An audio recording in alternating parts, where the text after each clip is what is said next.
आज हम पढ़ेंगे फैक्टर्स और डिवाइजर्स किसको बोलते हैं।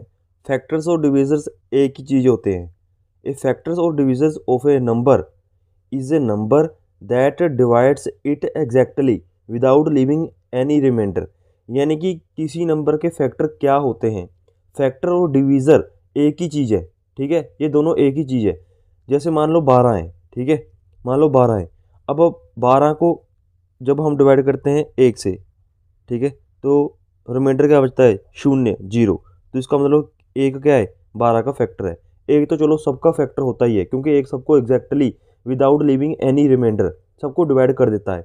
लेकिन अगर दो की बात करें, 2 × 12, तभी रिमाइंडर क्या बचता है, जीरो। तो इसका मतलब क्या हुआ, दो भी 12 का फैक्टर है, क्योंकि दो भी 12 को एग्जैक्ट डिवाइड करता है, कोई भी रिमाइंडर छोड़ता नहीं है, ठीक है। अगर 3 की बात करूं, तो 3 भी डिवाइड करता है 12 को, 3 × 4 = 12। तो हमारे पास शेष क्या बचता है, जीरो। इसका मतलब 3 भी फैक्टर और डिवीज़र है 12 का। अगर 4 की बात करूं, तो 4×3 = 12, तो 4 भी डिवाइड करता है 12 को एग्जैक्टली। और रिमाइंडर में क्या बचता है, यानी शेष में क्या बचता है, जीरो। तो 4 भी फैक्टर है। 5 5 नहीं डिवाइड करेगा। अगर 5 से डिवाइड करूँगा तो 5×2 = 10। तो हमारे पास शेष क्या बच जाएगा, 2 बच जाएगा, यानी कि जीरो नहीं बचता है। तो 5 डिवीज़र और फैक्टर नहीं है 12 का, ठीक है। और अगर 6 की बात करूँ, तो 6 भी आपको पता है पूरा डिवाइड करेगा, 6×2 = 12, जीरो।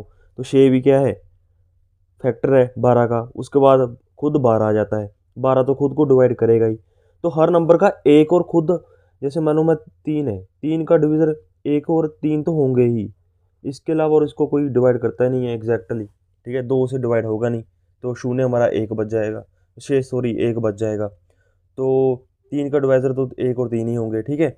इसलिए जो भी ए, मान लो a × b = n है, तो इसका मतलब ये ए और बी एन के क्या है, फैक्टर है, ठीक है। तो क्या हो गया, फैक्टर और डिवीज़र किसको बोलते हैं, ऐसे नंबर जो किसी नंबर को एग्जैक्ट डिवाइड कर देते हैं। इसका मतलब वो उस नंबर के फैक्टर हुए, ठीक है। Thank you very much.